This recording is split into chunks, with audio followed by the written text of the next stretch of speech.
ఇందిరమ్మ ఇండ్ల స్కీమ్ను పారదర్శకంగా అమలు చేసే లక్ష్యంతో ప్రభుత్వం కొత్తగా వెబ్సైట్ తెచ్చింది. వెబ్సైట్ ద్వారా ఇందిరమ్మ ఇండ్ల స్టేటస్ను ఇటు లబ్ధిదారులు తెలుసుకోవచ్చు. దీంతో తమకు ఆ పథకం వచ్చిందో లేదో తెలుసుకోవడానికి ఆఫీసుల చుట్టూ తిరిగే సమస్యలు తీరనున్నాయి.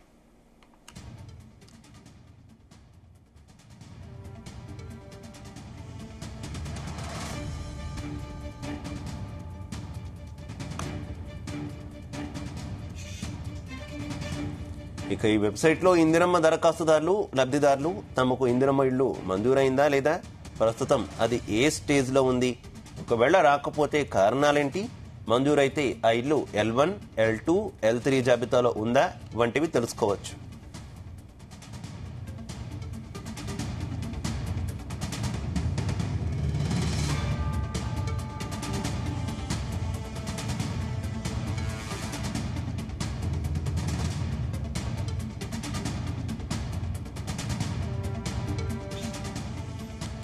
ఈ మేరకు ప్రభుత్వం ఒక ప్రకటన విడుదల చేసింది. వెబ్సైట్లోకి లాగిన్ అయ్యి లబ్ధిదారుడి Aadhaar number, mobile number, ration card number enter చేయడం ద్వారా సమాచారం తెలుసుకోవచ్చు. దరఖాస్తుదారులకు ఎలాంటి అనుమానాలు, అభ్యంతరాలు ఉన్నా తెలుసుకునే అవకాశం ఉంది. కాగా గత నెల 26న రాష్ట్ర వ్యాప్తంగా 71,482 మంది లబ్ధిదారులకు ఇళ్ల మంజూరు పత్రాలను ప్రభుత్వం అందజేసింది. ఈ లబ్ధిదారులు జాగాను క్లీన్ చేసి ముగ్గులు పోసుకునే ఏర్పాట్లు చేస్తున్నారు.